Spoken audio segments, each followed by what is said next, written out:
And good evening, everyone. We should be live and streaming right now, so thank you all for being here.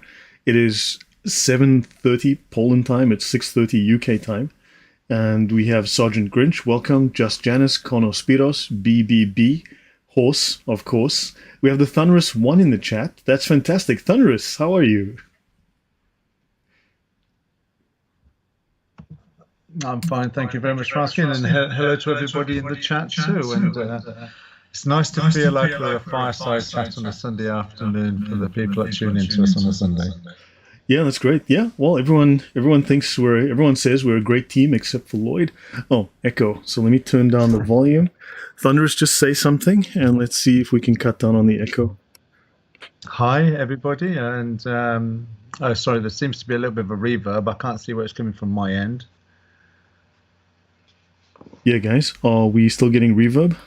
Just say something again, Thunderous. Hello, testing 1 2 1 2 in the place to be. Excellent. Yeah, I think it's feedback from my speakers. I had to pull my volume down. Yeah, Conspiracy says, I love the show, especially Thunderous, not that Lloyd guy. Like I said, everyone says it's like, yeah, everyone says like, yeah, it's a great team except for Lloyd. So welcome everyone. That's so not true, everybody. It's a team effort, and it's a privilege of mine to be working with somebody like Lloyd. Oh, man. Yeah, we've got Time Phaser. Welcome. We've got XYZ. Good to see you. Thank you for helping out. We've got Damian Kuzmich, and there was Jimmy Berman, who was talking poop earlier. And, SDRC. Welcome. And, okay, let's just dive right into this. So, guys, as you know, let's start off with this, because I need to bring in news from... Oh, let me share the screen, Thunderous, so that you can see what I am showing, so there's no lag on your end. And there we go. I'm now sharing the screen so that you can see what I'm showing. So there's no delay. Okay, guys, so news from Islam land. So this is something that I put up yesterday. It may come as little surprise to learn that Pakistan is among the nations least tolerant of homosexuality. After all, it is illegal. But Pakistan is by volume the world leader for Google searches of the terms she-male sex, man, effing man, F-U-C-K-I-N-G, man, and teen, A-N-A-L, sex. So this was in 2013, and then when you go here, so this is one article in the Daily Mail. Pakistan internet users top Google searches for gay sex. And of course, homosexuality is not tolerated in Pakistan, but the country leads Google searches for gay porn. Your thoughts on that, Thunderous? Yeah, I think to me, when I read searches like this, because I remember this article coming out in 2013 about the searches, and also they came top for bestiality as well. So not just gay porn, but bestiality. For me, it just shows that there are many factors that contribute to this. One is that they live in such a repressive society. That contributes to a sexual angst and a sexual frustration that builds up in males, particularly when they're young, full of testosterone. But also, curiosity. Yeah, but also as well, there is an intolerance in part of communities in these kind of countries where they have such a contempt for the Western decadence, as they would put it, that watching these kind of things serves as a justification for their hatred of the West, and amongst say the people, the kuffar, in as much that this is the kind of activity that they engage in and employ. This is why we've got to keep to our moral stand of Islam. So it justifies Islam by doing this. That's my interpretation of what I see in this. In these sort of stats. Oh, cool. Yeah, we won't dwell on this. But lately, I've been showing these these Ottoman pictures of men giving their child to other men for sexual favors, their male child to other men for sexual favors and such. And yeah, this is just one of those things in Islam. But we'll probably have a look at that one fine day. I'll probably have a little talk about that. So everyone, thanks all for being here. Today we're going to be talking about part 3 of Soviet Fakistina. I'll probably do a 4th part. I'm wanting to do 24 slides today, maybe 25 maximum. And then I will probably finish this on Wednesday. I've got about 6 or 7 more slides after that. So I'll probably just wrap this up myself during the week. So we're going to be talking about Soviet Fakistania, more information on that. And of course, this is the Grand Mufti of Jerusalem, the member of the Muslim Brotherhood. Don't forget, Hamas is the Muslim Brotherhood in Palestine. Don't forget, Hamas is Muslim Brotherhood. And of course, this is him with his Nazi troops. Remember, he founded his own little little Nazi thing. He had his own little Nazi thing going on here in Germany. He is with Adolf Hitler. And of course, you can see here the insignia of peace. So yeah, that's just disturbing BBB. So let's jump into this though. So what have we learned so far? We're going to talk more about the PLO today, and of course the communist angle. The PLO was created in 1964. What was it fighting to liberate in 1964? And Nuven Volters, thank you very much for that donation. Much appreciated. Thank you. So in 1964, Gaza was controlled by Egypt. So if Gaza was controlled by Egypt, an Arab state, a Muslim state, what was the PLO created to fight? Because it was an Egyptian territory. In 1964, the West Bank, otherwise known correctly historically as Judea and Samaria, was controlled by Jordan, not by Israel. So what is it that the PLO was started to fight if Arabs controlled that region? Thunderous, your thoughts on that? The questions are all there, aren't they? It kind of makes sense. If there wasn't a Palestine, what are you liberating from and to? Yeah, and if the Israelis didn't control the region, were they planning to fight against Egypt and Jordan, or were they just going to fight against Israel anyway because they hate Jews? Do you think that's the correct answer? I think that is the only answer you can surmise from that. Yep. So in 1964, East Jerusalem, including the Western Wall and the Temple Mount, were also under Jordanian rule. So what was the PLO planning to do? Were they going to fight the Jordanians? No. In 64, there were no Israeli settlements in Gaza, nor in Judea and Samaria. In 64, when the PLO was created, there were no Israelis in West Jerusalem. There was no Jewish presence on the Temple Mount. So what was the PLO fighting to liberate in 1964? So the Arabs began slaughtering and murdering the Jews way before the 1920s. So these pogroms, these slaughters of Jews was going on well before the 1920s. So after the 67 Six-Day War, the Palestinian Liberation Organization launched attacks on Israel from Jordan. In 1970, to save his country, King Hussein of Jordan expelled the PLO to Lebanon after a 10-month war and apparently 3 attempts to assassinate him by the PLO, because the PLO was launching attacks against Israel, but also they were robbing local Jordanian civilians and killing police who intervened because they were trying to fund their war against Israel. So Tigger says there's nothing phobic about fearing Islam. Look, it's really simple. Islam is a disease. Islamophobia is the cure. Your thoughts, Thunderous? I've never actually looked at it that way. I always thought Islamophobia, like trans and homophobia, were just portmanteaus or conflations, or as I call them, Franken words. But that's a pretty good summary, you know. You see, that is a subject in itself that I'm no doubt you and I will be covering up in the future: linguistics and language, and how language has changed. Yep. Yeah. So remember, guys, Islam is a disease. Islamophobia is the cure. Right. So in 1970, King Hussein expels them, and they all run to the Lebanon. Now, this was never about a land. They just want to, yeah, you know, because if they want to bring Muhammad back and Jesus comes back as a Muslim and kills the Christians and destroys the crosses and kills the pigs, then they have to make sure that no Jews are left alive on earth. So this is the Muslim mission. They must make sure that they rid the world, they completely cleanse the world of Jews, and then the end times will come. And this doesn't matter where these Jews are. Okay? That's an important point to raise, that it's not about the land, it is about the Jews. Because if it was about the land, then as we've said in previous shows, then they'd be talking about the Muslim occupation concentration camps in China, or the Saudi Arabia versus Yemen war, or Syria, Homs, or any of those things. Exactly. So it's not about the land, it is about the enemy, and in this instance it's the Jews. Yeah. Welcome, Roseanne Rossi. Good to have you online listening. All right, so Muslim Jihad is then reframed as secular resistance. In the PLO Charter, they excluded Jews who had been living in Palestine since biblical times and were a majority in Jerusalem by using the term the Palestinian Arab people, because Palestinians were really considered Jews at the time. The idea of Palestine was really thought to be related to Jews. So they had to explicitly specify the Palestinian Arab people so that no one made the association with Palestinian, Jewish, and even Christian people. Right? Yeah, it's like saying we have a cancer phobia, exactly.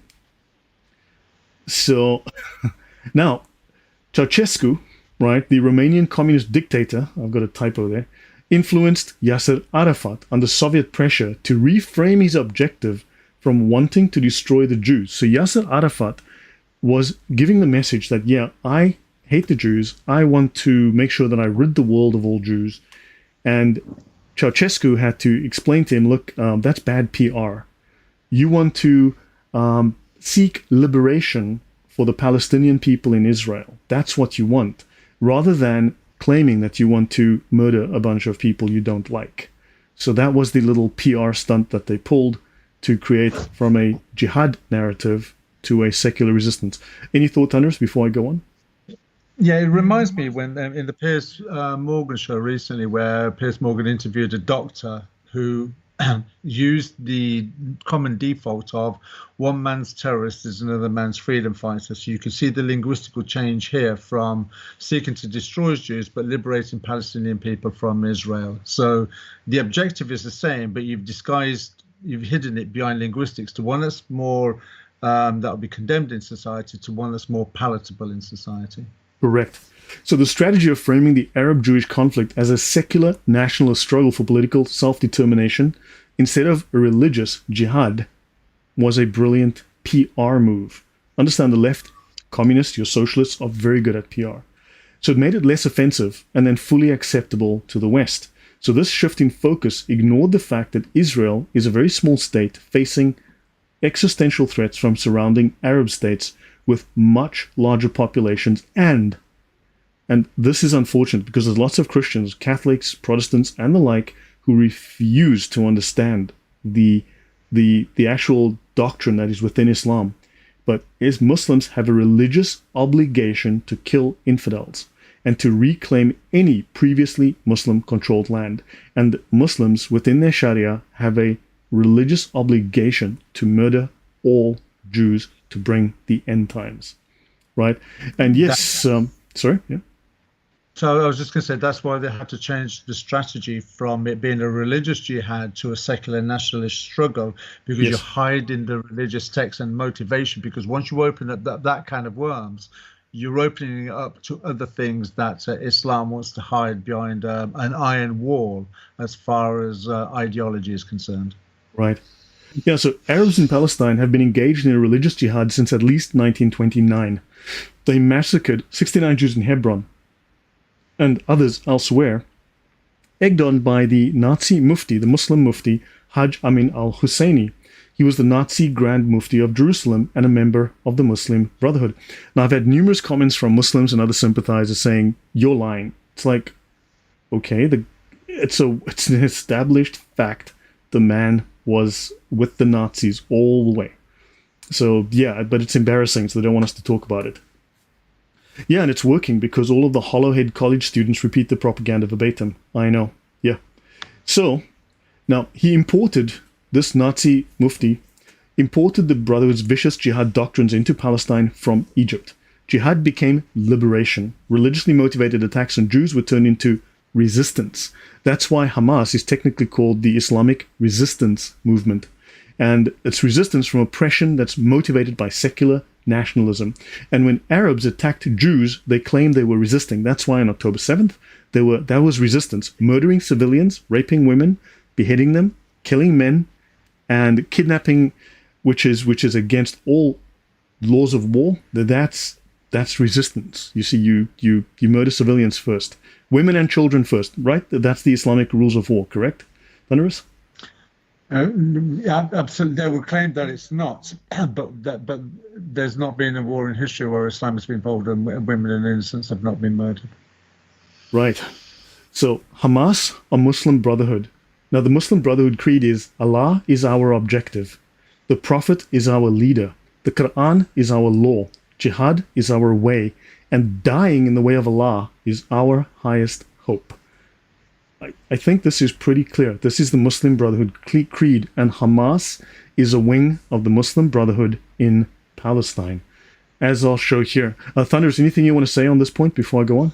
I think, yeah, absolutely.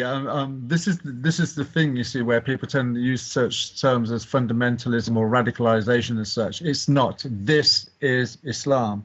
The peaceful Muslim that sits at home that doesn't agree with this, they are the radicals, because they're radical by way of peace. They're not radical by way of what Islam teaches. And this kind of narrative that we're reading here is what we've seen 1400 years of Islam, following Allah as their objective, the Prophet as their leader, the Quran as their law. And probably we might discuss something later on in a few months where we're seeing the manifestation of this in Western society via politics and such. Right. So let's look at the definition of the movement. This is the Hamas Charter, the 1988 Charter. Article 1, the Islamic Resistance Movement.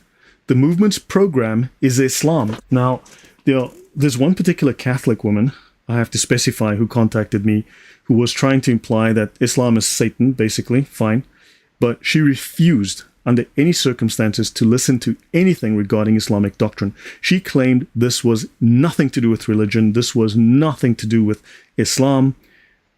So, yeah, unfortunately, this rot, this cancer, this mind cancer is everywhere. The movement's program is Islam. I'd say that's a little bit religious, but that could just be me. From it draws its ideas. From Islam, it draws its ideas, its ways of thinking and understanding of the universe, life, and man. It resorts to Islam for judgment in all its conduct, and it is inspired by Islam for guidance of its steps. So yeah, that looks like religious jihad to me. The Islamic resistance movement's relation with the Muslim Brotherhood group. Article 2. The Islamic resistance movement is one of the wings of Muslim Brotherhood in Palestine. The Muslim Brotherhood is a universal organization which constitutes the largest Islamic movement in modern times, but not the largest secular, Islamic. It is characterized by its deep understanding, its accurate comprehension, and its complete embrace of all Islamic concepts of all aspects of life, culture, creed, and politics, including science of the occult and conversion to Islam. Thunderous, what? Did I just read there? Could you read it again? I mean, really, the science of the occult. But then when you really look and analyze Islam, as we've been doing over the many years, that Islam is predicated on occultism in the first place. So, science of the occult. Did you not read? Yeah. Did you not read a hadith a couple of weeks ago where one woman said of Muhammad, "You haven't got your Satan with you today"? Do you recall? Yes, I did. Where she tells him, your Satan has abandoned you for like 3 days. Your Satan, your demon has abandoned you. Yes, exactly. Exactly. There you go. Yeah. So anywho, look, your guess is as good as mine what the Muslim Brotherhood is telling us here, but fine, I'll just move on with this. This is the Wall Street Journal. The Quran is our law. Jihad is our way. For a sense of the kind of Egypt the Muslim Brotherhood wants, start with its motto. So these Muslim Brotherhood guys also tried to take over Egypt, UAE. When I was in the UAE, 200 Egyptians were expelled from the UAE because there were Muslim Brotherhood that were inciting anger and underground resistance against the UAE government. They were trying to turn the UAE government into a Muslim Brotherhood state. So yeah, we have some serious problems with them. So someone mentioned this to me, so thank you for someone who pointed me at this book by Cynthia Farahat. The Muslim Brotherhood's Industry of Death, The Secret Apparatus. And we're going to speak about the Brotherhood of the Muslims, the Muslim Brotherhood, the Ikhwani Muslimin. You'll find different spellings. The Brotherhood's secret apparatus is a clandestine incubator for Islamic terrorism. It exports its industry of death to destroy the world through infiltration, disinformation, and jihad. The world's most dangerous terrorist group is not hiding in caves or in the Sahara. It operates inside the United States. Its members have sworn to fight eternal jihad. The Muslim Brotherhood is a fraternal cult inspired by the Order of the Assassins and modeled after Joseph Stalin's secret Soviet apparatus, Wetwork, Assassins, and so on. It's an incubator for Islamic terror organizations. It has implemented a 100-year plan to destroy the West. I've covered that document in the past. I've mentioned it here. The Brotherhood claims to be a reformist, non-violent political organization, but it is a terrorist group with a political facade, which its founder, Hassan al-Banna. Al-Banna means the builder. That's not his real name. Hassan al-Banna, the builder, meaning the mason, as in the Freemason, called an industry of death. So the business of the Muslim Brotherhood, and therefore Hamas, is an industry of death. Your thoughts before I go on, Thunderous? No, I've got no thoughts on it. It's self-explanatory. Yeah, so the Brotherhood's leadership's own words, internal documents, and highest-ranking defector confirm the Brotherhood founded most modern terrorist groups, including Al-Qaeda and the Islamic State. This book examines the Brotherhood's history, political theology, and secret alliance with Iran, and offers policy recommendations needed to stop an existential threat to the US and the world. So understand the Muslim Brotherhood is Hamas, Hamas is the Muslim Brotherhood, and the business of Hamas is death. Very simple. Now, we've mentioned Homs in Syria. Now, let's talk about Hama. This is Hama in Syria. Now, of course, you won't hear Muslims talk about it because this, again, is Muslims killing Muslims. And when Muslims kill Muslims, they don't care because it's not Israel doing it, so they can't get any political traction out of it. The Hama massacre occurred in February 1982 when the Syrian Arab army, under orders of President al-Assad, besieged the town of Hama for 27 days in order to quell an uprising by the Muslim Brotherhood. Now, we've already discussed these Palestinians, right? They went into Jordan. There was a 10-month war eventually, and they tried to assassinate the king and overthrow the government. They ended up in Lebanon. They tried to take over the government. There was a 15-year civil war that killed thousands. They ended up, as you know, we have the situation with the Palestinians today, and they were kicked out of Kuwait because they sided with Saddam Hussein and tried to undermine the Kuwaiti government who had given them refuge. Every single country that these Palestinians have gone into, they have tried to overthrow the government and have been causing trouble non-stop and got kicked out for violent terrorism. Your thoughts before I go on, Thunderous? Well, that probably explains why no Muslim country wants to take them in under the problem that they're having at the moment in Palestine or the Gaza. Exactly. No one wants them. So this is Hama. Do you understand? Nobody cares because these were Muslims killing Muslims. The Muslim Brotherhood, this is what they do. The campaign that had begun in 1976 by Sunni Muslim groups, including the Muslim Brotherhood, was brutally crushed at Hama, carried out by the Syrian Arab Army and Alawite militias under commanding general Rafat al-Assad. Now, we'll continue. We'll come back to that point in a minute.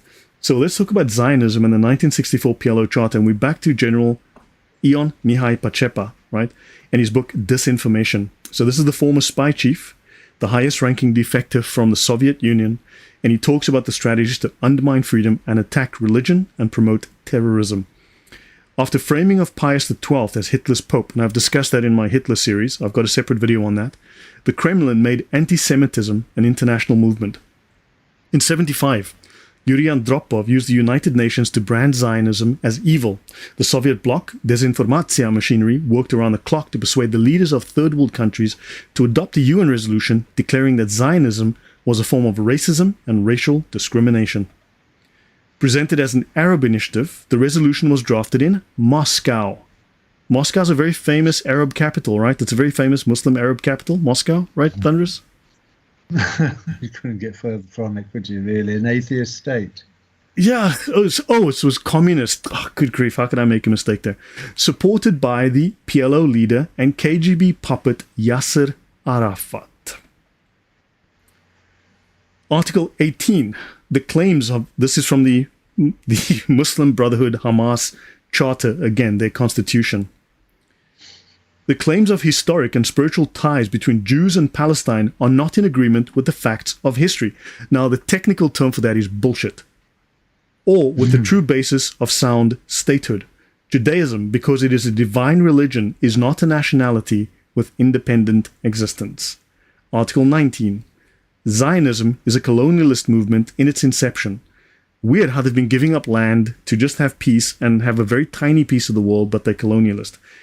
Aggressive and expansionist in its goals, that's called crap. Racist and segregationist in its configurations, and fascist in its means and aims. Communists are writing this, isn't that rich? Israel, in its capacity as the spearhead of this destructive movement and the pillars for colonialism, is a permanent source of tension and turmoil in the Middle East in particular, and to the international community in general. Your thought, Thunderous? No, I've got nothing to comment on that.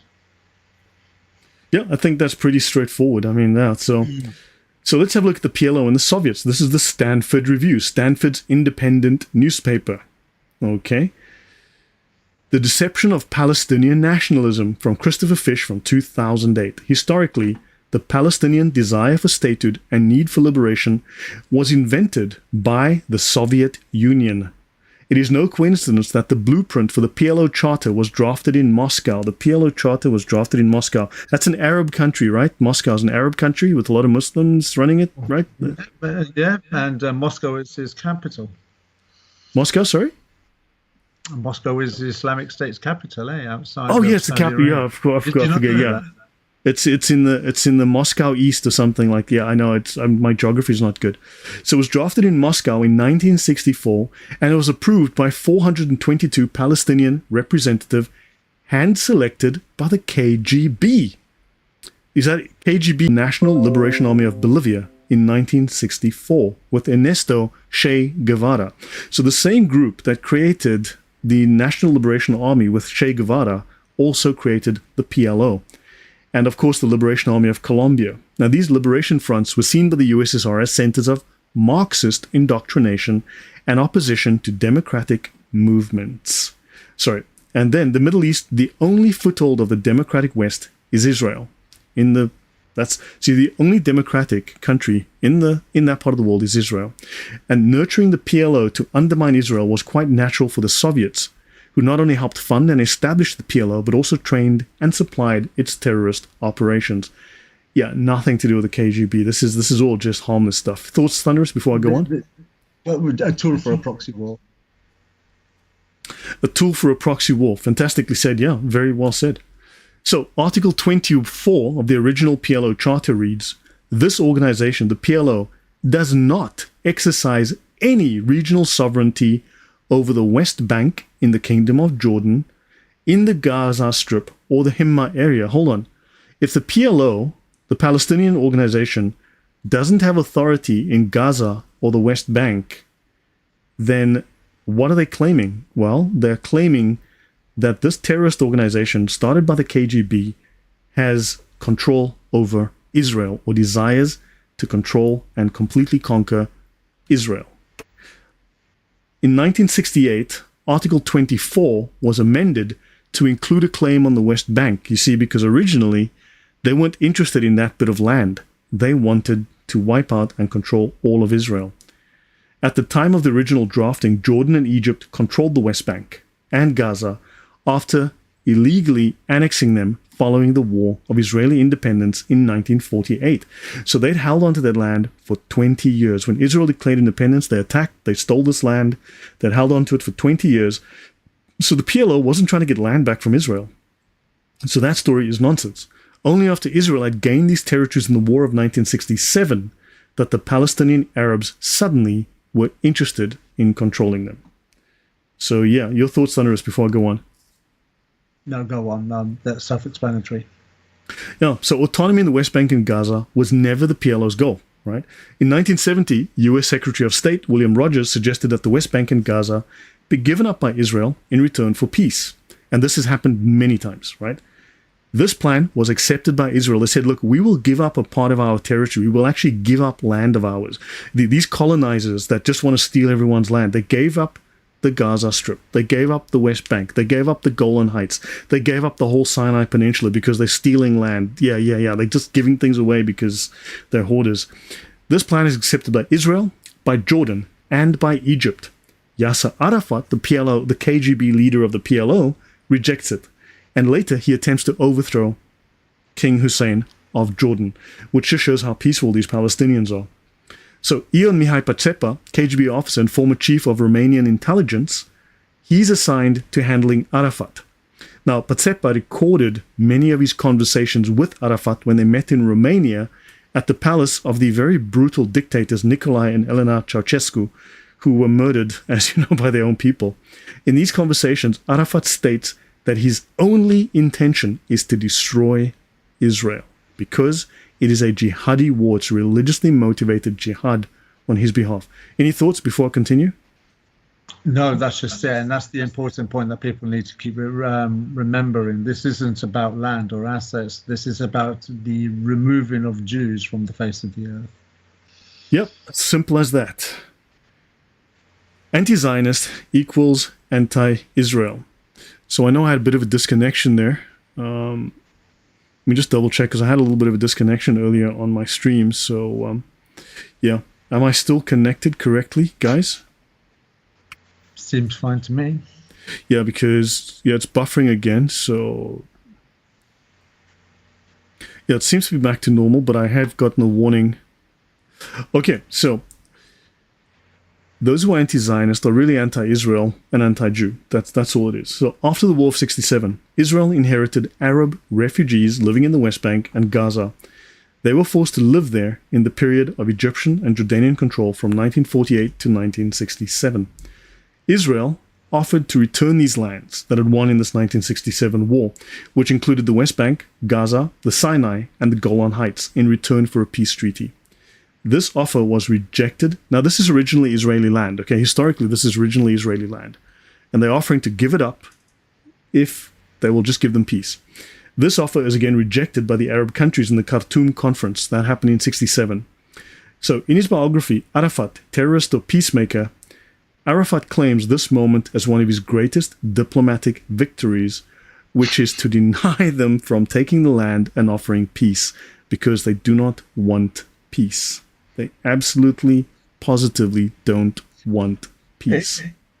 Absolutely. They can't have peace. When you look at Islamic eschatology, that at some point in history, in their ascension of what they read in the Quran and as such, is that trees and stones are going to be crying out to Muslims, there's a Jew behind me, come and kill him. So at no point can they have peace, because it contradicts the eschatology that they all think that they're aiming for in the last days. Right. So Zahir Mohsen of the PLO Executive Committee said the following in a 1977 interview with the Amsterdam-based newspaper Trouw. The Palestinian people does not exist. The creation of a Palestinian state is only a means for continuing our struggle against the state of Israel for our Arab unity. Once again, the Palestinian people does not exist.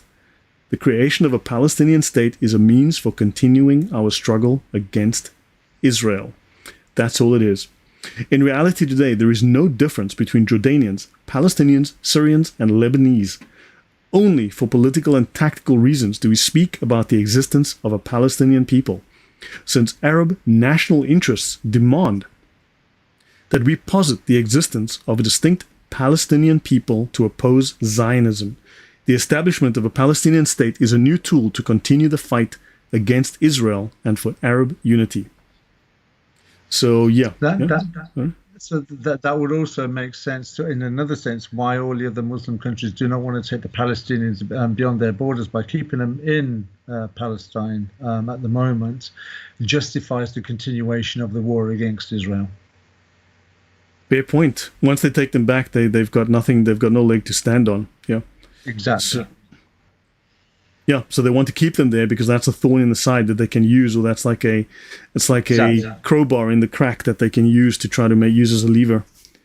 All right. So Palestinian nationalism is a historical fabrication. It is born from a communist desire for expansion and an Arab resentment of Israel and an Arab hatred of Jews. Very simple, a Muslim hatred of Jews. So the need and desire for Palestine is a veiled expression of the need and desire to end Israel. As simple as that. Right, so now let's look at the, I'm having some interesting, can you see the YouTube on your side, Thunderous? I just want to be double sure because it looks like I'm having connection issues. I'm not sure if I've been... I can see the YouTube Yeah, I can see the YouTube on my side, and I can see our slide. Okay, so it is running. Okay, so let's look at the Syria. In Syria, Palestina, this is Walid Shubat, former PLO terrorist and author of God's War on Terror, or Allah's War on Terror, and some information from The Complete Idiot's Guide to the Middle East Conflict by Mitchell D. Bod, PhD, and some other sources. Yeah, for some reason I cannot connect to my own talk here on YouTube on my side. Let me just mute that. Okay, so what he tells us is the following. Walid Shubat, he claims to be a former member of the PLO, involved in terror. He was born in the West Bank, and he states how all of a sudden, everyone became Palestinian. He said, one day during the 60s, I went to bed a Jordanian Muslim, and when I woke up the next morning, I was informed that I am now a Palestinian Muslim, and that I was no longer a Jordanian Muslim. Palestine was invented overnight. Palestinian Arabs, now this is a people, the territory goes back to the 2nd century only, of course, as we've discussed. So, Palestinian Arabs did not view themselves as having a separate identity. When the first Congress of Muslim Christian Associations met in Jerusalem in February 1919 to choose Palestinian reps for the Paris Peace Conference, the following resolution was adopted. We consider Palestine as part of Arab Syria. What? Syria? Because it was originally called Syria, Palestina. Your thoughts, Thunderous? Sorry? No, I was just smirking at the conference comments. Yeah, I'm seeing an issue here. It says YouTube is not something or other. YouTube is not receiving enough video to maintain smooth streaming. So, I don't know if I'm buffering or not, but... Okay, yeah. So, they considered Palestine part of Syria in 1919. When did it become part of Israel if it was part of Syria? I'm a little confused now. It had never been separated from Syria at any time. We are connected with Syria by natural, national, religious, linguistic, natural, economic, and geographical bonds. What? Syria? Thunderous? I thought it's part of some other country. No. I'm trying to figure this out in my own head as to how they can rationalize in such a manner. I thought Syria was like a whole separate country, but that's okay. Maybe it was also called Syria Arab Argentina. Maybe it's also part of Argentina. Who knows? Maybe it's part of, I don't know, Greenland. Maybe it's Arab Greenland too. Who knows? Yeah. So, in 1937, a local Arab leader, right, this Auni Bey Abdul Hadi told the Peel Commission, which suggested the partition of Palestine, there is no such country as Palestine. Palestine is a term the Zionists invented. Okay, fine.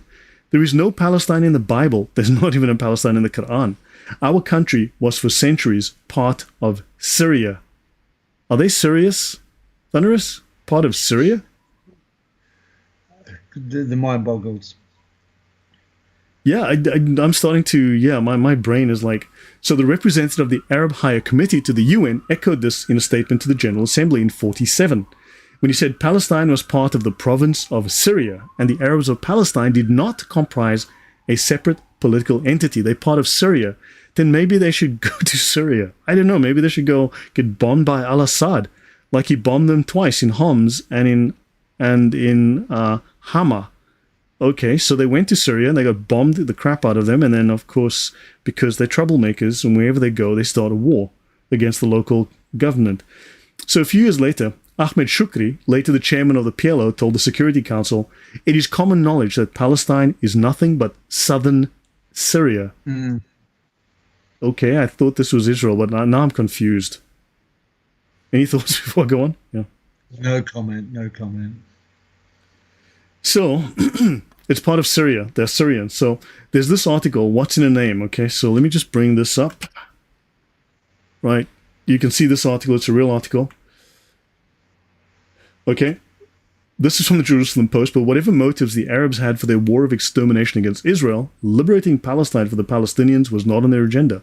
Because remember, this agenda only starts in around 64, and in fact, while for 20 years, Egypt and Jordan had control over that region, they never bothered to establish a Palestinian state or give freedom to Palestinians because they were Egyptians, Saudis, Syrians, and of course, don't forget the Bosnians and Jordanians living there.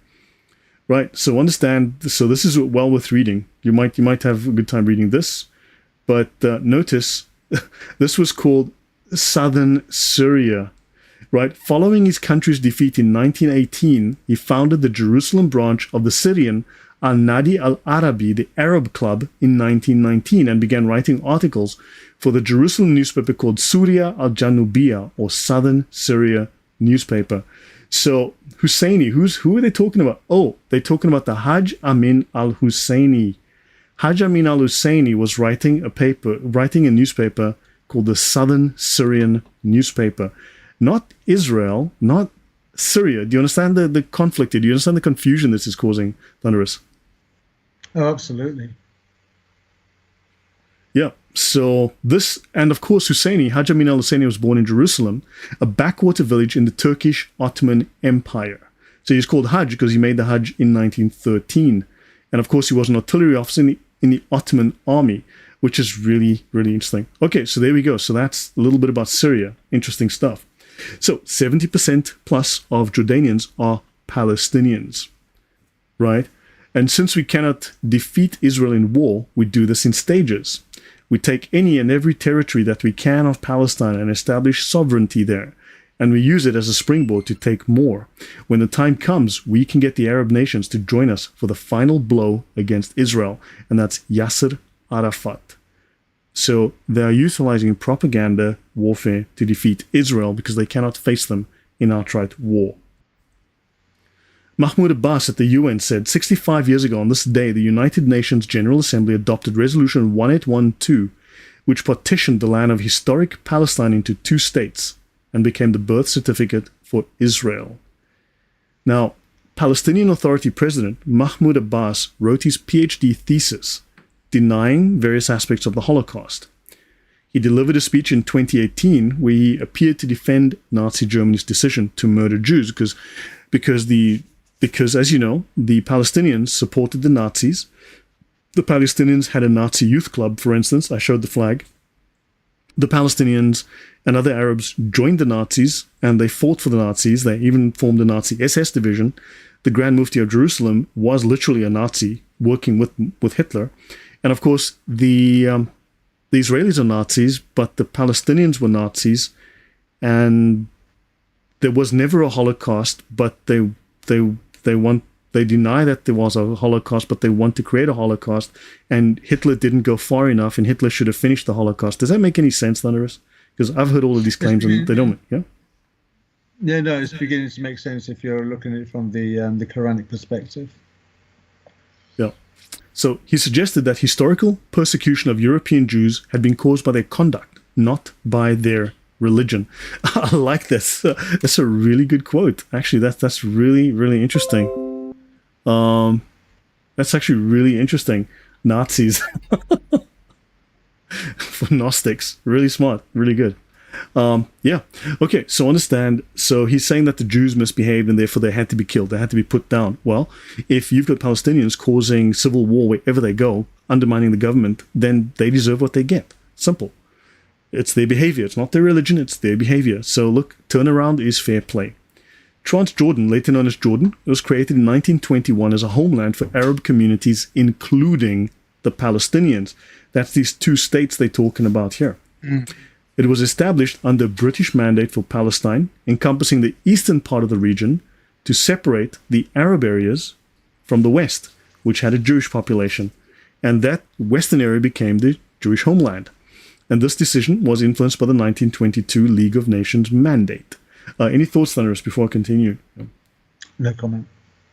Yeah, so Metaphysical Joke says Arab was filled with dictators because of Nazism or Muhammad. So, yeah, I've made the link on many occasions. So true. Yeah. He and Douglas Murray debate a pro-Palestinian official. Within the first few minutes, he claims his presence is highest level of jihad. Yeah. So this is an interesting chronology. So things that you can thank Palestinians for. Let's have a look. A chronology of Palestine's Liberation Organization, the PLO. January 64, right? They are founded, right? And of course, they reject all of these peace offers. But what you've got is you've got the Black September group, okay, dedicated to the destruction of King Hussein and of Israel, and they assassinate the Jordanian prime minister. Notice here, they hijack 4 airliners, right? There's heavy fighting in Amman. they hijack a US airliner to Syria. So modern hijacking, you can thank the Palestinians. If you want to know who introduced modern airplane hijacking and who is responsible for crappy airport security today, thank a Palestinian. If you hate the TSA and you hate airport security and you hate planes being bombed and falling out of the sky, thank a Palestinian for that, because they invented that stuff. So notice, okay, the leader of the PLO, Ahmed Shukri, complains of scant support offered by Arab states, and he rejects allegations that the PLO is communist inclined, and he defends the right to acquire arms from China. So these guys are connected to China and the PLO established at the first Arab Summit conference in Cairo. They want to coordinate the activities of the score or so guerrilla organizations. And then you get Al-Fatah, Yasser Arafat, the Marxist Popular Front for the Liberation of Palestine, the Marxist Front, led by George Habash, the Maoist Democratic Popular Front, the Maoist, okay, and so on and so on and so on. And then all of these breakaway groups, and all of them somehow seem to be very terroristic and definitely connected to the communists. Any thoughts before I go on, Thunderous? Yeah, just a proxy against Israel again, all of them. Yep, so let's continue, right? So these guys, they end up, I mean, look, they just trouble. They attack airlines. This is in Athens. Why would they be attacking airliners in Athens? And they're just causing trouble. That's Palestinians causing trouble wherever they go. Black September, conflict, Jordan, 1970. So this is the original territory in 1920 assigned to the Jewish national home. Okay, that's interesting. Original territory, mandate for Palestine, April 24th, 1920. This is the boundaries of the land in which the Jewish national home is to be reconstituted. So notice the Israelis gave up a whole lot of land. All right. Then you got the mandate for Palestine in July 24th, 1922, just 2 years later. This is the land of the Transjordan, the yellow, which reconstitutes and Israel, as we know it today, is here. So the territory of Jewish Palestine has been reduced by 77% of the original mandate. Now think about this. They've just given up 77% of the original land. They only have 23% of it left because they want to give this to Arabs, so they go away and shut up and leave them alone. And the Arabs are like, no, we need all your land and you guys need to jump in the sea and drown. Your thoughts, Thunderous, before I go on? No comment. Yeah, just it's ridiculous. Yeah, Palestine. So tensions escalate between the Jordanian government and the PLA, so the Palestinian militant groups, especially the PLO. So now these Palestinians have a bunch of terrorist organizations. So all of these armed factions engage in confrontations with the Jordanian army, including apparently 3 attempts to assassinate King Hussein. They attack military installations. Then the Jordanian government kills 25,000 Palestinians apparently. Many fled or expelled from Jordan, and they go to other countries like the Lebanon. Now, just understand that ungrateful troublemakers don't change. They were just given a little bit of land, and they didn't like it. Understand? If you're ungrateful, you just remain ungrateful. Right, so when Pakistan's Zia-ul-Haq helped Jordan's king kill thousands of Palestinians, a set of hijackings carried out by Palestinian resistance groups in September 1970, notice they call them resistance groups. No, these are terror groups, set off a war between them and Jordan, but notice how the newspaper has adopted this resistance language. It culminated in the killing of approximately 10,000 to 25,000 Palestinians. The war was significant because of unusual geopolitics. It involved Pakistan's former general, Mohammad Zia-ul-Haq, rebuilding Jordan's tattered army. Any thoughts before I go on? No, go on. Black September, when Pakistani army killed 25,000 Palestinians. Interesting stuff. So even the Pakistanis didn't like these guys. The Jordanians obviously didn't like them. So here you've got these Pakistanis involved. Now, what's significant about Zia-ul-Haq? Let's have a look. This is a book called The Quranic Concept of War. Brigadier General S.K. Malik. Forward by General M. Zia-ul-Haq. So the forward to this book on the Quranic, I thought Islam was a religion of peace. Why would they have written a book called The Quranic Concept of War? because it's well, when you got its own prophet that says, "I've been made victorious with terror," not sort of like I've come to the world with love. What exactly can you deduce from that other than war? Yeah, exactly. So this is General S.K. Malik's book, The Quranic Concept of War. It takes a prominent place amongst contemporary interpretations of the Islamic doctrine of jihad. Now, this book is considered to be the Islamic version of The Art of War by Sun Tzu. Understand? This is Sun Tzu's Art of War, but for Muslims.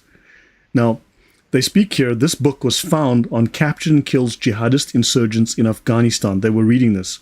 Malik finds within the Quran a doctrine of aggressive, escalating, constant jihad against non-Muslims. Hold on, these Pakistanis are... So the prime minister, a guy eventually becomes the prime minister of Pakistan, is saying that the Quran teaches aggressive, escalating, constant jihad against non-Muslims and religious justification of terrorism as a means to achieve the dominance of Islam around the world. Dogmas that square and align with the Islamist ideology driving terrorism worldwide. Your thoughts on that, Thunderous? Well, that kind of like makes a lot of sense when you consider that no matter where Islam manifests itself in the world, you've always got tensions, schism, friction, hostility, that manifests itself with sort of like a dialogue within the community where the indigenous are feeling marginalized by the escalating power and influence of the Islamic community that are there. If it's not by way of Muslims getting into politics, edging, because when he turns around and says things like in his book, a constant jihad against non-Muslims and the religious justification of terrorism as a means of achieving dominance of Islam around the world, that doesn't necessarily have to be terrorism per se by violence. It could be a form of terrorism by linguistics. It could be a form of terrorism by conflicts within the community. It's influence in politics. It's influence in the education system. It's influence in the case of free speech and blasphemy wars. So its influences doesn't always have to be terrorism, but terrorism is a mechanism used in Europe and around the world because it stifles and shuts up criticism of the religion. Right. Yeah. So understand, guys, Islam is not a religion of peace, and we've got it from the guy that was killing the Palestinians, that's what you do. Right. Now, equally as important as the argument for jihad is the foreword by Muhammad Zia-ul-Haq, the late president of Pakistan, and army chief of staff. Their respective endorsements of the book established Malik's views on jihad as a national policy. Jihad is the national policy of of Pakistan, and gave his interpretation official state sanction. General Zia embraced Malik's expansive understanding of jihad as a duty extending to individual citizens. So therefore, you need to maybe look over your shoulder. That's because, yeah, they speak of the Dar al-Islam and the Dar al-Harb, the house of war, non-Muslims. So yeah, guys, make of that what you will. Let's talk about Mahmoud Abbas some more. So he writes a thesis in 1982, published as The Other Side, The Secret Relationship Between Nazism and Zionism. He argues that the Zionists collaborated with the Nazis in order to spur more Jewish immigration to Palestine. So basically, I think the story goes, the Jews were telling the Nazis to kill Jews and oppress Jews and murder Jews so that the Jews would then be motivated to leave and go to Palestine.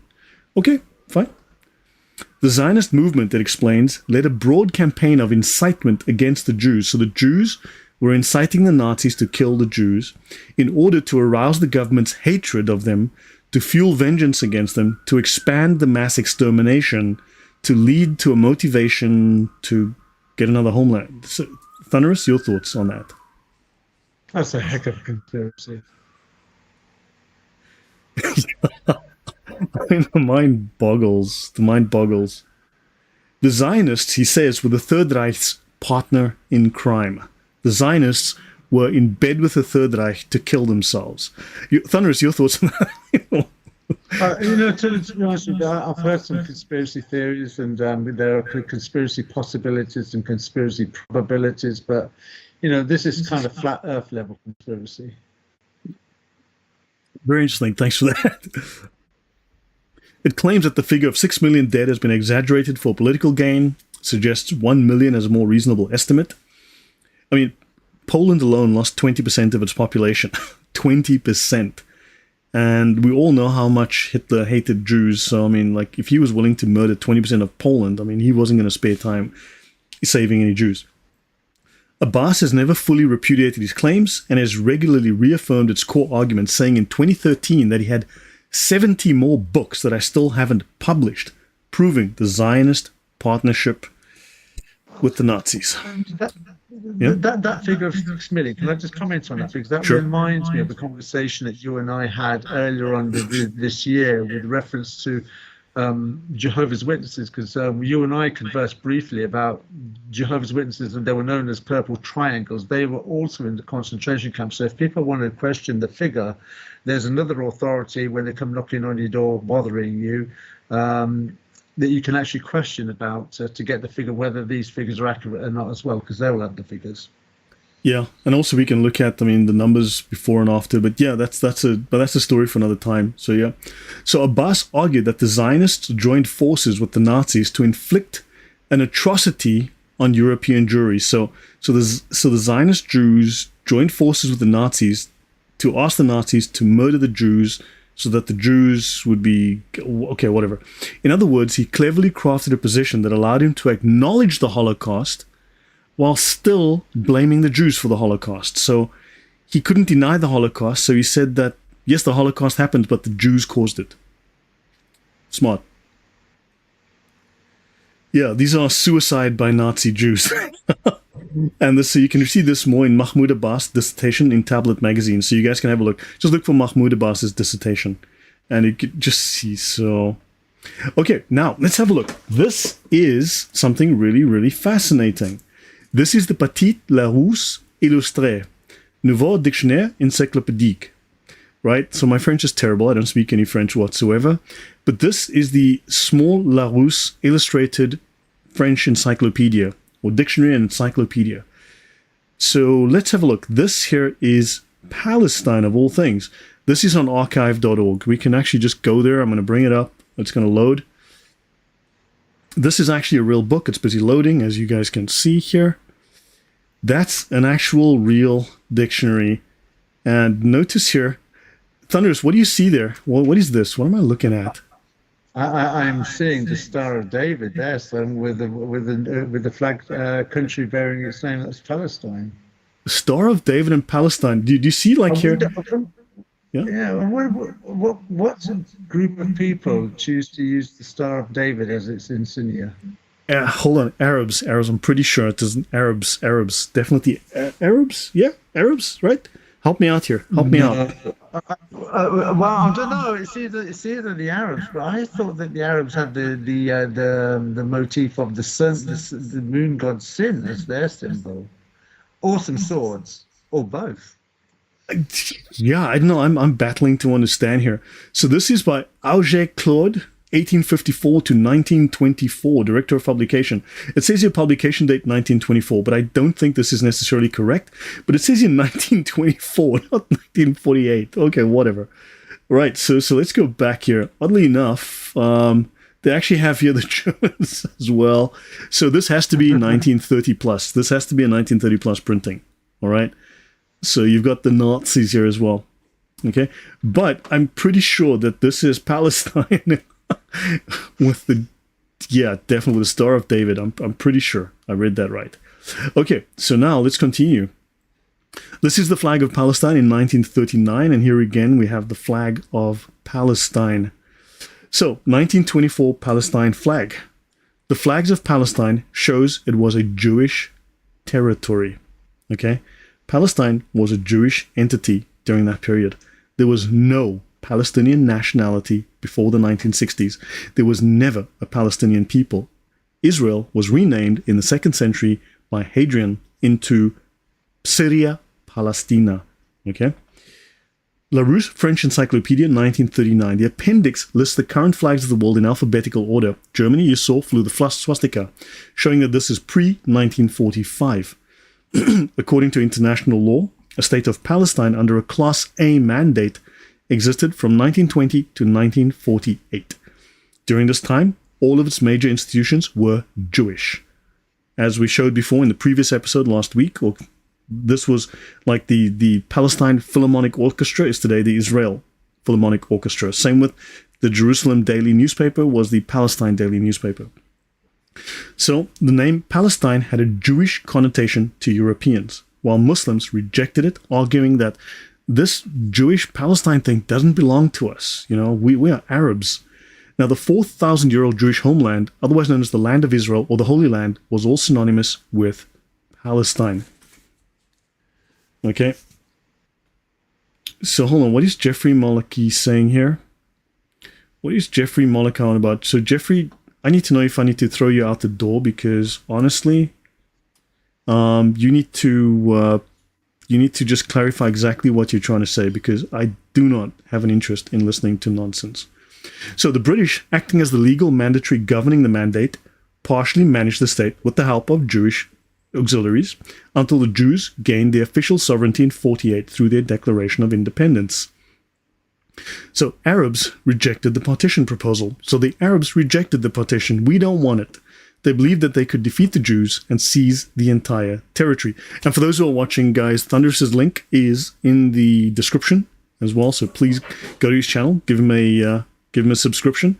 And for those of you who like this, please do take a moment to like, share, subscribe, make jihad on the like button. I'd appreciate that. Okay, so now, so this belief leaves many Arabs to temporarily leave their homes during the conflicts. The primary reason for rejecting the partition was that the Arab leaders did not believe in the Palestinian people's rights to self-determination. Arab leaders did not recognize Palestinians as a separate ethnic group. That's why when they controlled the land for 20 years, they never bothered to make a Palestine, because these were just regular Arabs. So they see these Palestinians, who were then just Arabs, as part of the larger Arab nation. In fact, when they had the Arab Revolt in 1936, it was the Arab Revolt, not the Palestinian Revolt, because these were Arabs revolting. These Arabs were quite revolting. Right. When you use the term Arab, when you're using the term Arab, you're identifying the Islamic posture, which is the religious identity in order for the motivation for the war. Yes. So their goal was to create a greater Syria. Back to Syria. What the heck? They wanted to make Syria, not Palestine, Syria, which include today's Syria, Lebanon, Jordan, Iraq, and Israel, and a vision outlined in the McMahon-Hussein correspondence of 1915 to 1916. Oh, they rejected any proposal that identified the Palestinians as a separate group, because to these Arabs, such a distinction as the Palestinians did not exist. I'm just going to bring this up quickly. Actually, give me 1 second. I just want to bring up... yeah, so here we are. We'll do a few more slides and then I got to call it a day. But here, just so you know. Okay, so the idea of a Palestinian nation was seen as a UN fabrication by the Palestinian leaders. So I'll try and do a few more slides. I'll do a handful more slides. This is the McMahon-Hussein correspondence. There were 10 letters exchanged between 1915 and 1916, right? So Hussein outlines the conditions under which the Arabs would support the British, right? And so this goes on, and it's really interesting. And you'll notice there's like no mention of what they call Palestine here. It doesn't talk about that, okay? So it's just really, this is an interesting piece of history. So you can read this on your own time. I'll just scroll through this. But understand that this stuff it's really interesting what was going on there. But there's no discussion of Palestine. This is a discussion of Arab Muslim property, and the Palestinians non-exist. Okay, so now we've got... any thoughts before I go on, Thunderous? Because I don't want to spend too much time going through those letters. Yeah. Continue. Yeah, continue. Yeah, so this is a coin from 37 BC, right? This is a Muslim coin, right, Thunderous? No, well, there's a seven lampstand there, so that can't possibly be Muslim. It's a menorah, so yeah, I guess this is... Oh, that's Jewish, of course, it's Jewish. Oh my god, a Jewish coin from Palestine in 37 BC? Okay, and then you've got... This is a Palestine coin from 1936, and that symbol here means the land of Israel. Okay, so you can say, well, that's 1946. Let's go to 1927, same symbol. the land of Israel. Palestine, the land of Israel. Eretz Israel. Palestine, the land of Israel. Even back then on the coins, it was known as the land of Israel. Palestine was the land of Israel. Then you've got the same thing here. 1 Palestine pound in the land of Israel. The Hebrew inscription is Palestina, the initials Aleph Yud for Eretz Yisrael, land of Israel. Interesting, not the land of the Palestinians, land of Israel. Israel, yeah, I've heard of Israel somewhere. The currency board was dissolved in May 48. With the end of the British Mandate, the Palestinian pound continued in circulation until Israel adopted the Israeli lira in 1952. So, not 37 BS. Oops, my bad. Sorry, I need to go. Sometimes I type badly. I need to fix that. 37 BC. Any thoughts, Thunderous, before I continue? I'm going to do like 2 more slides and then I'm calling it a day. No, I thought it was quite damning indictment that you got the coins with the land of Israel and the years on the coins. That's quite damning. Yeah. So to the audience, I've got like 4 or 5 more slides. Should I continue and finish those slides? Because I'm on 62, I need to get to 66. Thunderous, are you okay for like another few minutes? Yep, sure. Okay, so 37 BC Jewish coin, you saw that, right? So the Palestine pound, known as the Jene Philistini, and in Hebrew, okay, was called the Funt Palestini, right? And was the currency of the British Mandate of Palestine from 1 November 27 to 14 May 2048. And the State of Israel from 15 May 48 to 1952 when it was replaced. The Palestine pound was the currency of Transjordan as well until 1409, replaced by the Jordanian dinar. Remained in use in the West Bank of Jordan until 1950. And it was the currency of Israel, don't forget. In the Gaza Strip, the Palestine pound continued to circulate until April 51, replaced by the Egyptian pound. Now, where's the Palestinian money, Thunderous? Don't they have any Palestinian money because it's a Palestinian people in a Palestinian country with Palestinian money? You would think so, but there isn't, and is there? Because it hasn't been found, it hasn't been circulated, it hasn't been printed, it hasn't been forged. Stolen by aliens, you think? So you brought all that out in the first, which I thought was a fantastic set of questions in the first set of slides when this all started. Yeah. So under the British Mandate, coins were minted from 27 to 46. Coins in 47 were minted, but not distributed, right? The 47 issue was supposedly melted down. Some survived. The 1947 Mandate coins represent some of the rarest coins in the world. They're very expensive. What makes these coins so special and thus so expensive is that they're the only coins in history that were minted with the name of a sovereign country that never existed, because it only existed as a British mandate for a few years. And that is Palestine. The complete set is 59 coins that range from 1 mil to 100 mils, but to obtain a complete set today is extremely difficult because it's very hard to get coins from a country that never existed.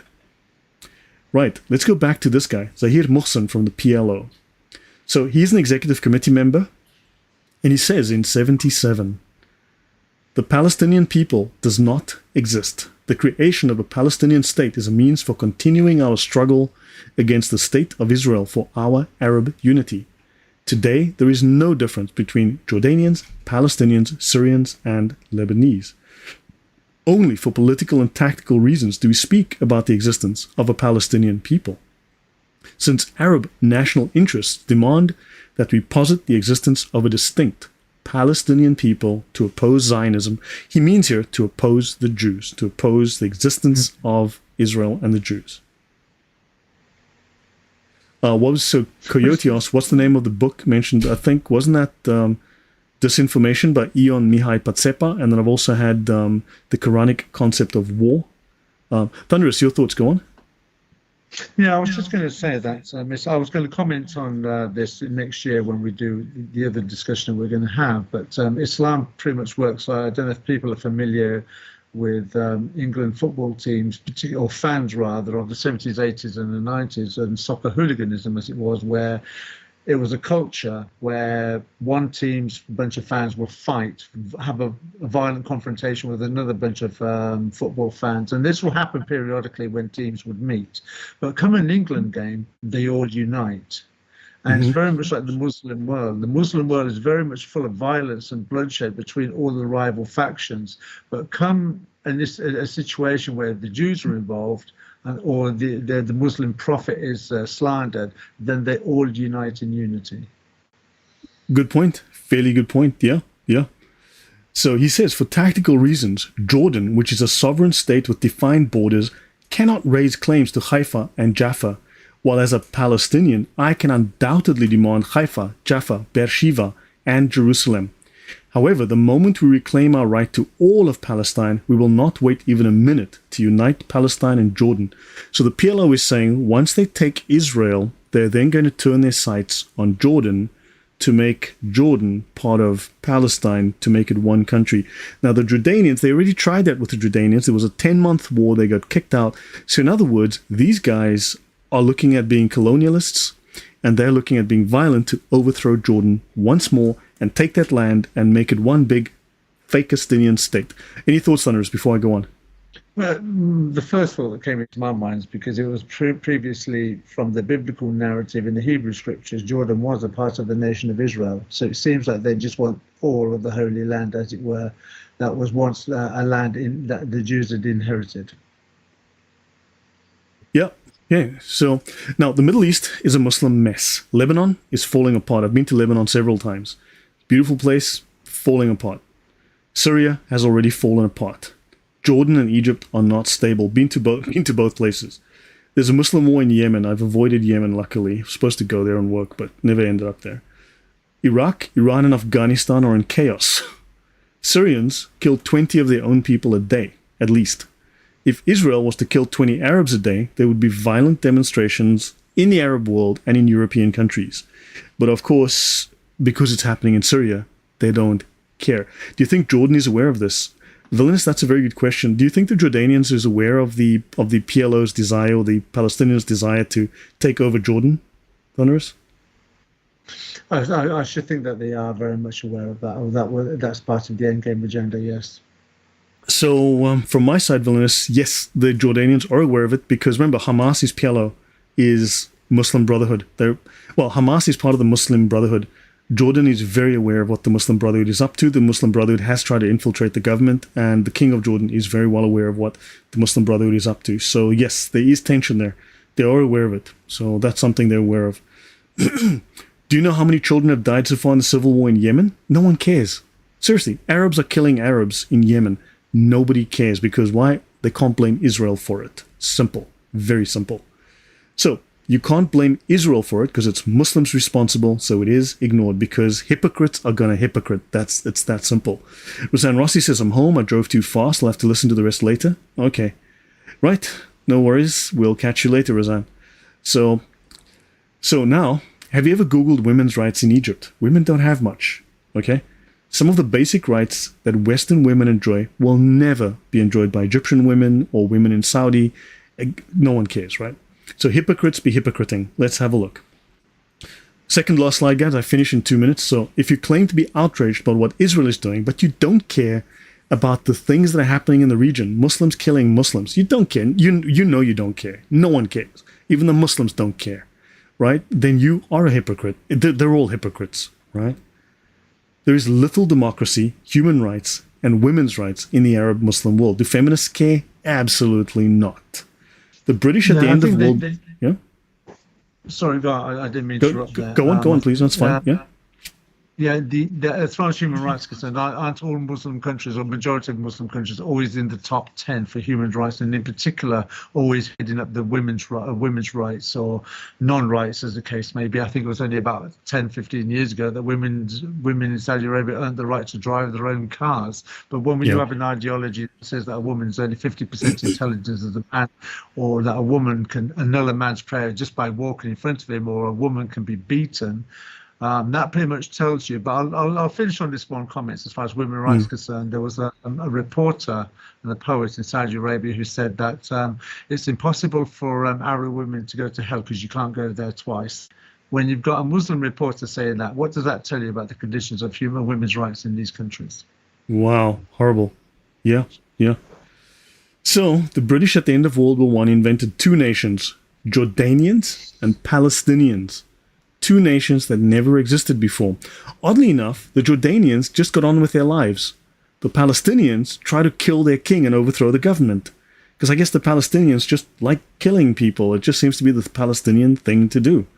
The Jordanians got on with their lives. The Fakistinians, no, not so much. Now, name a Palestinian leader before Yasser Arafat. It doesn't exist. Show me a Palestinian coin. Well, we showed you it was Israel money. What are the borders of this land? Israel. Israel has been a pilgrimage destination for 3,000 years. First, the Jews came to the Jewish temple in Jerusalem, and in the last 1600 or so years, Christian pilgrims came to Israel. Okay? Millions of pilgrims came from all over the world to visit the holy sites. Some of them even documented their journeys. So we can read the history. They went to Israel. They weren't going to go visit the Palestinians. Palestine is a renamed territory. It is not a people. Wow, thank you very much, Sheikh Biardi. Thank you. Thank you, my favorite resident of Poland. Excellent, thank you. So, now, in 3,000 years, no pilgrim reported talking to or seeing a Palestinian. Maybe they're just invisible people. They saw Jews, they saw Arab Jews, they saw Armenians. No Palestinians. No one ever encountered a Palestinian. When the Arabs revolted against the British in the 30s, and that's when Haj Amin al-Husseini, who incited it, fled and got refugee status, asylum in Germany with the Nazis and joined the Nazis, became a Nazi. It was called the Arab Revolt, not the Palestinian Revolt, because it was Arabs. The name Palestina is not even an Arab name. It was given to this region after the Bar Kokhba revolt against the Romans in 132. It was renamed in 135. The Romans got so mad at the Jews, they tried to erase the connection between the Jews and their land. Romans changed the name of Jerusalem to Aelia Capitolina and the name of Judea to Palestina. The name referred to Emperor Hadrian's family name and the Roman god Jupiter Capitolinus. So now the Palestinians are saying, yeah, we're pagans. We are pagans. We believe in the Roman pagan god pantheon. Thoughts, Thunderous? One has to bear in mind, I think the audience, very much like myself, are learning much from this. This is sort of like a history that we did not know about until you brought it out, Lloyd. Yeah, Johnny Bravo says, don't Muslims have their own Declaration of Human Rights? The Cairo Declaration. So the Cairo Declaration says, we believe in everything. We believe in everything that's nice. We believe in everything that's good. And we are the nicest people. And everything is fantastic and amazing. And everything that's in this document has to be in alignment with the Sharia, which says we can lie. It says we can diddle kiddies. It says we can beat up women who leave the house. So, yeah, unfortunately, it's got nice things on the page, except the Sharia controls all of it. And if the Sharia says no, then the answer is no. So whatever crap they've written in the Cairo Declaration gets overridden by the Sharia. So just forget it. Any thoughts, Thunderous, before we finish here? I've got the last two sentences, then I'm done. Do the last two sentences. Okay, so understand, Emperor Hadrian named this after the Roman god and he's Jupiter Capitolinus. So yeah, so hold on.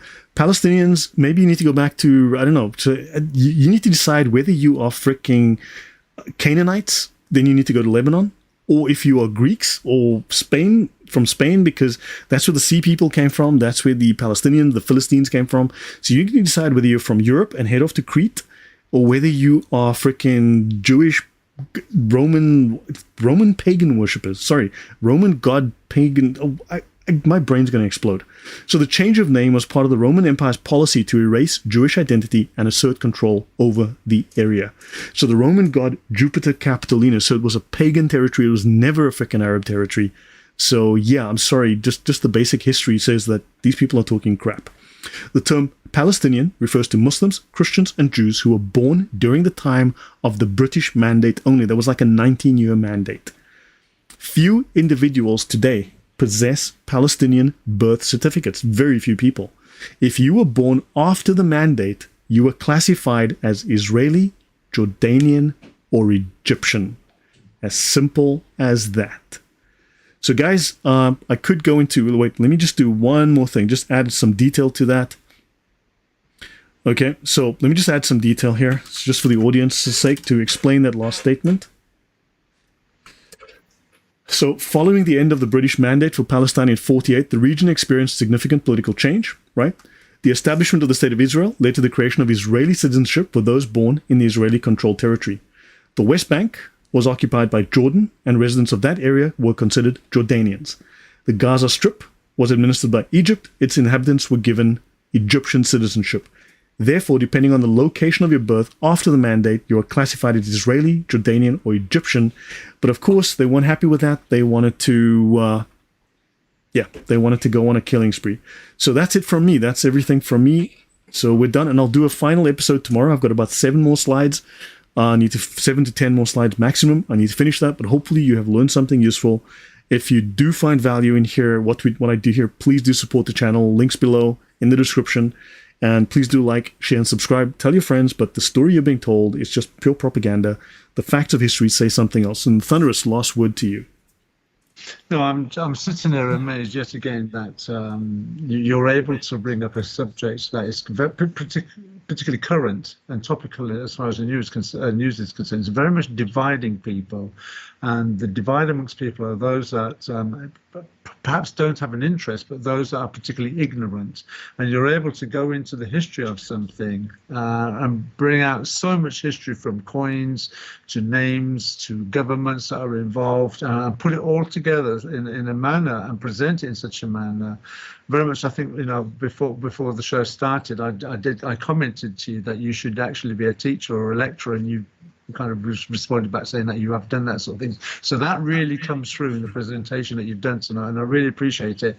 And amusingly, I was thinking to myself that your ability to research and find all these nuances and these little bits and pieces of information, for me, at first I thought, this guy's got autistic levels of ability in this research. Thanks, man. I say that in an amusing way, but you have an amazing ability to do this, because some of most of this information, if not sort of upwards of 90%, if not more, I'm sure the audience are listening to this for the first time. I know I am listening to this for the first time. So thank you for this excellent history lesson, Lloyd. You're welcome. Thank you. So yeah, guys, I hope this has been educational, but understand you have a lot of propaganda out there that you need to deal with. The facts of history are very simple, and you need the facts. So please take screenshots, make memes of them, do whatever you need to do. But please drop your comments later. I'll respond to those. You know that I do. If you're going to spout propaganda, I'm just going to delete it. I really don't care. I'm not interested. Check my facts. By all means, go and research. Go and do the research. Go and check the books. Go and check the references. Cross-reference. But this is the true story of a very fake place. And please don't believe the lies. And remember, you may think that you are just one person. That's fine. Think of yourself as a grain of sand. You get in the gears and you grind those gears. Once you have a lot of grains of sand, you will grind those gears to a halt. So be a grain of sand. Go there and grind some gears. Okay? Your voice matters. Truth matters. All right. So, yeah, last comment. I really appreciate your dedication to meticulous research and through breakdown of various concepts and the origins. Thank you. Yeah, well, speak to Jay Dyer if he wants to have a chat with me, by all means. And that's from Pigs Can Fly. Thank you. Why do we have to get information from Lloyd as opposed to Western media? yeah, guys, Western media has a lot more money than I do. If you'd like to support the channel, like I said, links down below. So thank you, Mel Donnelly. Thank you, Lilo Main. Thank you, Andrew Martin. Great to see you. And Peridot, welcome. Good to see you, Karan. And guys, thank you. Good night. Thank you very much, Thunderous. Last word to you. Any final words to the audience? And guys, his links is in the description. No, I'd just like to say goodbye to everybody. I don't think you and I are coming together again any time this year, but we will be coming together again next year, and we've got a few things planned to start with in January. So enjoy the holiday break, everybody, and I'll look forward to speaking to you all and being a part of the show next year. So thank you for this year, Lloyd. Yeah, if I don't see you guys before Christmas, have a Merry Christmas. I will do one more stream before then, but Merry Christmas, everyone. Have a wonderful, safe holiday. And yeah, see you all. Spread the good news, and yeah, have a great time with all your families. God bless. Stay safe.